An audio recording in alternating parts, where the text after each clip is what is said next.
ජනතාව මුලාවේ දාන්න කියනවා පැරණි තොල්තොක තියෙන්නේ ඒවට ගත්තේ පරණ ගණන් වලට කියලා. නමුත් මේ ව්‍යාපාරයේ දන්න හැටියට අපි දන්නවා තෙල් සිංගප්පූරුවෙන් වරායෙන් පටවන්නේ ඒ අන්තිම දින පහේ සාමාන්‍යයට. ඒතර ඒ පරණ තෙල් තොක කියන ඒවා වළංගු වෙන්නේ නැහැ. එහෙම තෙල් තොක අරන් තියෙනවා නම් පරණ ගණන් වලට ඒක දූෂණයක්. ඒක බොහොම පැහැදිලි දූෂණයක්. එහෙම දූෂණ වෙලා තියෙනවා. ඒ දූෂණ පිළිබඳව අපි කාන්තිය නීතික සංස්ථාවේ සභාපතිටත් බලශක්ති ඇමතිවරයාටත් එරෙහිව පැමිණිල්ලකුත් කරලා තියෙනවා අල්ලස් කොමිසමේ තා අධික මිලට තෙල් මිල දී ගත්තා කියලා. ඉතින් මේ දූෂණ වලට වන්දි ගවන්න මේ රටේ ජනතාවට බෑ. මේ ආණ්ඩුවට අපි අත්ත කතා කරන්න බිය වෙන්නේ නැහැ. ප්‍රධානම කාරණේ අපි කියන්න ඕනේ අපිවත් හිරගෙවල් වල දාන්න ආණ්ඩුව කුමන්ත්‍රණ කරනවා. නමුත් අපි බොහොම පැහැදිලිව කියනවා ආණ්ඩුවේ අසාර්ථකභාවය නිසා තමයි මේ කරන්නේ. ආණ්ඩුවට රටේ ආර්ථිකය කළමනාකරණය කරන්න බෑ. බත් කන ගොවියෙක්ගේ පුතෙක් බලයට ගේන්න ඕන කී පුදුමාකාර විදිහට වෙරදරුවා ගෝයන් කාලා පෙන්නුවා. දඬුලේන්නු අල්ලලා පෙන්නුවා, රිලව් අල්ලලා පෙන්නනවායි කිව්වා. මේ සියල්ලම අද විහිළුවක් බවට පත් වෙලා ගොවියාගේ ගොවිතැනෙන් ඔහුව පළවා හරින ක්‍රියාවලියක් බවට පත් වෙලා තියෙන විතරක් නෙවෙයි. පාරිභෝගිකයට මේවා වන්දි ගෙවන්න වෙනවා. ඔය රජයේ සේවකීන්ට ඔය කෝටා ක්‍රමයට, සලාක ක්‍රමයට හාල් පොත. අපි පොඩි කාලෙත් තිබුණා පැතිරිගේ කාලේ හාල් පොත. ඔය හාල් පොත අනුර කුමාර දිසානායක මහත්තයා ගෙනාවයි කියලා මේ රටේ ප්‍රශ්න විසඳෙන්නේ නැහැ. හාල් පොත මේ රටේ ජනතාව ප්‍රතික්ෂේප කරලා දැන් අවුරුදු 50. අධිකරණ ලිපිකරු ගෝජන සේවල් නිලධාරී සහකාරී ගෝධිකාරී විභාග පන්ති මේ සතියේ ආරම්භ වේ. දේශක දමින්ද දිසානායක. ආණ්ඩුව කියන්නේ යුද්ධයක් තිබුණා කියලා. ඇත්තටම මේ යුද්ධය පිළිබඳ සටන් විරාමය ආවේ අද ඊයේ අප්‍රේල් 8. අප්‍රේල් 8න් පස්සේ තෙල් මිලේ විශාල වැඩිවීමක් සිද්ධ වෙලා නැහැ. අද මේ පහුගිය සතිය ඇතුළත විශේෂයෙන්ම 16 වෙනිදා ඉඳන් තෙල් මිල පරණ තත්ත්වයට පත් වෙලා තියෙනවා. ඒ කියන්නේ යුද්ධෙන් පෙර තිබිච්ච තත්ත්වයට පත් වෙලා තියෙනවා. නමුත් ආණ්ඩුව තෙල් මිල අඩු කරන්නේ නැහැ. නමුත් යුද්ධය පටන් ගත්ත වෙලාවේ වහාම පැරණි තොග වලටත් තෙල් මිල වැඩි කළා. දැන් ජනතාව මුලාවේ දාන්න කියනවා පැරණි තොල් තොග තියෙන්නේ ඒවට ගත්තේ පරණ ගණන් වලට කියලා. නමුත් මේ ව්‍යාපාරයේ දන්න හැටියට අපි දන්නවා තෙල් සිංගප්පූරුවෙන් වරායෙන් පටවන්නේ ඒ අන්තිම දින පහේ සාමාන්‍යයට. ඒතර ඒ පරණ තෙල් තොග කියන ඒවා වළංගු වෙන්නේ නැහැ. එහෙම තෙල් තොග අරන් තියෙනවා නම් පරණ ගණන් වලට ඒක දූෂණයක්. ඒක බොහොම පැහැදිලි දූෂණයක්. එහෙම දූෂණ වෙලා තියෙනවා. ඒ දූෂණ පිළිබඳව අපි කාන්තිය නීතික සංස්ථාවේ සභාපතිටත් බලශක්ති ඇමතිවරයාටත් එරෙහිව පැමිණිල්ලකුත් කරලා තියෙනවා අල්ලස් කොමිසමේ තා අධික මිලට තෙල් මිල දී ගත්තා කියලා. ඉතින් මේ දූෂණ වලට වන්දි ගවන්න මේ රටේ ජනතාවට බෑ. ඉතින් ඒක නිසා මේ රටේ ජනතාවට තෙල් මිල දෙන්න ඉතා පැහැදිලිව මේ වෙනකොට පෙට්‍රල් ලීටරයක් කොළඹ වරායෙන් අපිට බා ගන්න පුළුවන් බදු නැතුව රුපියල් 220කට ඒ වගේම ඩීසල් ලීටරයක් රුපියල් 235කට කරුණාකරලා ඒක දෙන්න. එහෙම දෙන්න බැරි නම් කියන්න කොහොමද ඔය 404ට ඩීසල් දෙන්නේ 434ට පෙට්‍රල් දෙන්නේ කියන එක ගැන මොනවද අය කරන බදු කීයටද ගත්තේ කියන එක රටට හෙලි කරන්න. ඒක හංගගෙන ඉන්න එපා. එතකොට අපිට පේනවා මෙතන තියෙන ප්‍රශ්නේ. මොකද අපි දැක්ක ජනාධිපතිතුමා කියනවා ඩීසල් ලීටර රුපියල් 720ට ගත්තා කියලා. ඒ වගේම අන්තිමතික සංස්ථාවේ සභාපතිතුමා කියනවා ඩීසල් ලීටරේ රුපියල් 750ට ගත්තා කියලා. ලෝකේ කවුරුවත් ඒ ගානට අරන් නැහැ. අපි විතරයි අරන් තියෙන්නේ. මුළු ලෝකෙම කවුරුවත් ඒ ගානට අරන් නැහැ. ඉතින් ඒකින්ද මේ වංචාවක් මෙතන සිද්ධ වෙන්නේ. ඒ වගේම විදුලි බිලට ප්‍රශ්නය වෙලා තියෙන්නේ ඉතිහාසයේ කවදක්වත් නොවිදු විදිහට ගල්ලංගුරු නැව් 30ක විශාල වංචාවක් සිද්ධ වෙලා තියෙනවා. බාල ගල්ලංගුරු ගෙනීමේ ප්‍රතිඵලයක් හැටියට ඩීසල් විශාල වශයෙන් නාස්ති වෙනවා.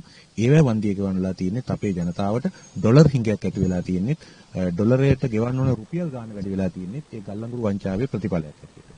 ඉතින් ඒක නිසා අන්තිමට වෙලා තියෙන්නේ සියලුම භාණ්ඩවල මිල පිටරටින් ගේන සියලුම භාණ්ඩවල මිල වැඩි වෙලා ජනතාවට ජීවන බර අඩු වෙලා තියෙනවා. ඉතින් මේ කලබනාකරණයේ ප්‍රශ්නයක් ඒ වගේම අද වෙනකොට ඩෙන්ගු ඉතා විශාල වශයෙන් වැඩිලා තියෙනවා. ක්ලීන් ශ්‍රී ලංකා කියලා තමයි ජනාධිපතිතුමා පටන් ගත්තේ.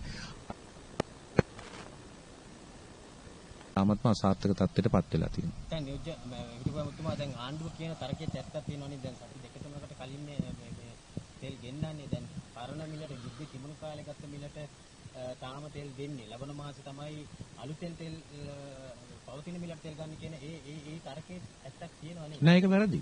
ඒක වැරදි. ඒකයි මම කිව්වේ. තෙල් පටවන්නේ දවස් 5ක සාමාන්‍ය විතරයි ගන්නෙ. කලින් මාසවල දවස් 25කට කලින් 30කට කලින් ඒවා වළංගු වෙන්නේ නෑ. ඉතින් ඒක වැරදි නම් ওই කතාව වැරදි නම් කරුණාකරලා ඕගොල්ලන්ගේ වෙබ් අඩවියේ පළ කරන්න.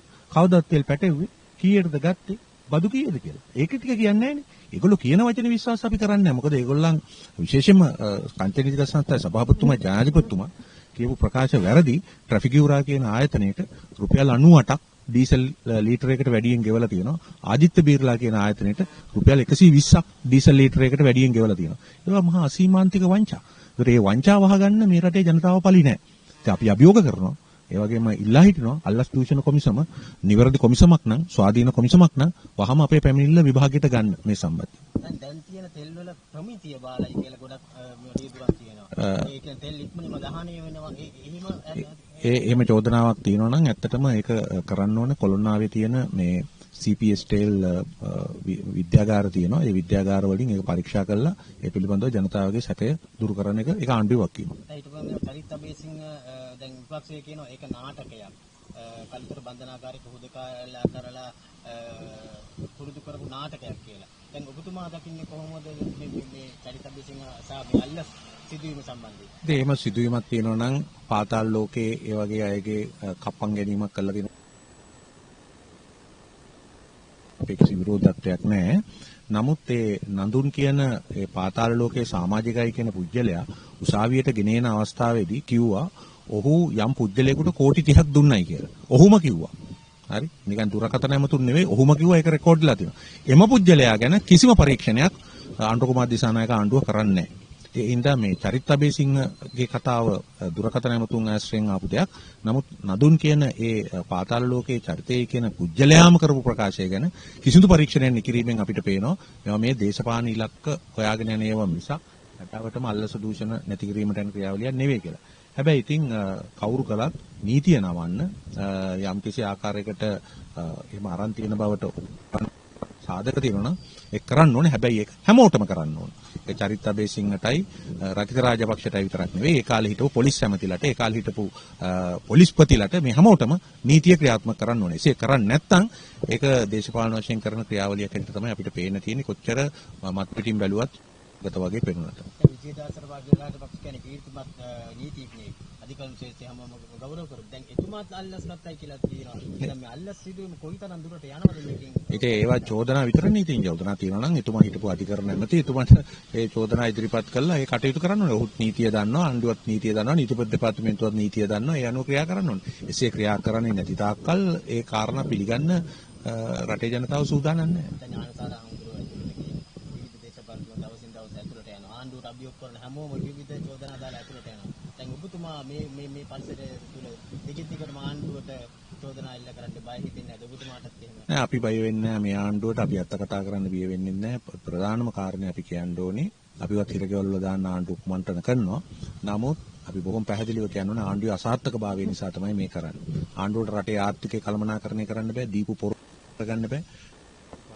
කංචුවක් හැටියට රටේ හංගොඩු ගහලා තියෙන. ඉතින් ඒකට එරෙහිව කතා කරන පිරිස් බියවද්දලා හිරගෙවල් වල දාලා අකර්මණ්‍ය කළා තනි පක්ෂ පාලනයක් ගෙනියන්න තමයි මේ හදන්නේ. අද රටේ නීති දෙකයි.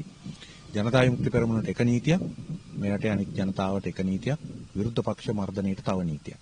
ඒ වගේම අද රටේ ව්‍යවස්ථා දෙකයි. ජනතා විමුක්ති පෙරමුණේ ව්‍යවස්ථාවයි රටේ ව්‍යවස්ථාවයි. ඉතින් ජනතා විමුක්ති පෙරමුණේ ව්‍යවස්ථාවට අනුව රටේ ව්‍යවස්ථාව කරකවන්න යන බව අපිට පේනවා. විශේෂයෙන්ම භික්ෂු සංස්ථාවත් අධිකරණ ශේෂ්ත්‍රයත් Taman අතට ගන්න උත්සාහයෙන් දරමින් ඉන්නවා. ඒක පරාජය කරන්න භික්ෂු සංස්ථාවේ අපේ ගෞරවනීය ස්වාමීන් වහන්සේලාත් අධිකරණ ශේෂ්ත්‍රයේ පිළිපදින විශාරදීන් සහ සියලුම දෙනාත් එකමුතු විය යුතු කාලේ ඇවිල්ලා තියෙනවා රටේ ප්‍රජාතන්ත්‍රවාදය වෙනුවෙන්. දැන් ඒකාබද්ධ විපක්ෂයක් මේව කරගෙන මේ රටවට යන දැන් ආණ්ඩුව කියන බංකොලොත් විපක්ෂය ඒකාබද්ධ විපක්ෂයක් කියලා වේවි.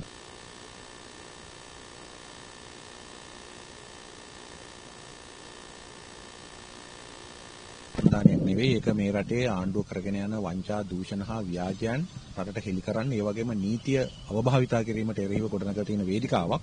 ඉතින් ජනතාව තමන් එක්ක ඉන්නවනම් පළස් සභා ඡන්දය තියලා බලන්න. බත් කන ගොවියෙක්ගේ පුතෙක් බලයට ගේන්න ඕන කීකේ පුදුමාකාර විදිහට වෙරදරුවා ගෝයන් කාලා පෙන්නුවා, දඬුලේන්නු අල්ලලා පෙන්නුවා, රිලව් අල්ලලා පෙන්නනවායි කිව්වා. මේ සියල්ලම අද විහිළුවක් බවට පත් වෙලා ගොවියාගේ ගොවිතැනෙන් ඔහුව පළවා හරින ක්‍රියාවලියක් බවට පත් වෙලා තියෙන විතරක් නෙවෙයි.